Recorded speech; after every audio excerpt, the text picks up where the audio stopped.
So another thing I'm kind of curious about is in what order are the squares in the checkerboard drawn?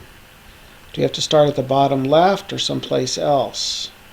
And I suggest here temporarily change the code as needed to give you the answer. A lot of times just, trying to make a little change in the code will make it obvious what's going on. You want to be careful with that because you want to make sure that you can get the code back the way it was. So it's always good to have a backup copy or add comments to make it clear what changes you're doing so you can get things back where they were. But anyway, we want to see. So I want to know because I know I'm going to be flipping between logical and device coordinates, and right now it's just set up for device coordinates. So I want to make sure when I'm flipping around that that I know how I'm drawing things. So so part of that is to figure out what order the squares are being drawn in. So let's look at the code and see if we can figure that out. So we already saw n is what determines the number of squares drawn, right? So let's just set n equal to 1 just to see what the first square is that gets drawn. Let's see here. I run that.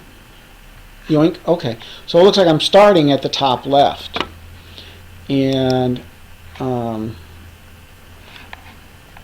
kind of makes sense because, yeah, I saw the number of squares on each side was determined by n, and so I've got this loop going on that says from I equal 1, 0 to n minus 1 basically, and j from 0 to j minus 1. So that's what that's doing.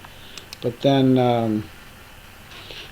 why am I starting in the upper left square? So if we look at this, let's look at this draw rect here. So draw rect says draw a rectangle at the point x plus I times w and y plus j times w, and this size, okay? And we saw this size was what? Was min-max divided by 8, which makes sense, because if we have 8 squares, then we want to divide by 8, right? So what happens, so for the very first square then, the very first time we go through this loop, we have I equal to 0, right? And then we have j equal to 0. So that means if I is equal to 0, then 0 times w is 0, and x plus 0 is just x, right? And the same way here, this is just going to be just y. So what we're doing then is the first thing we're drawing from a rectangle whose upper left-hand corner is xy and has the size, well, actually it has a size w on the side, right? Because it's including the pixel at xy.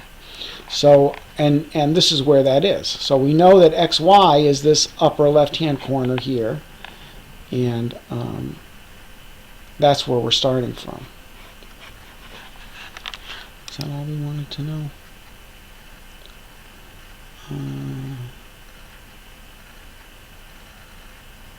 Yeah, let's just stop there, and then we'll talk about columns in the next video.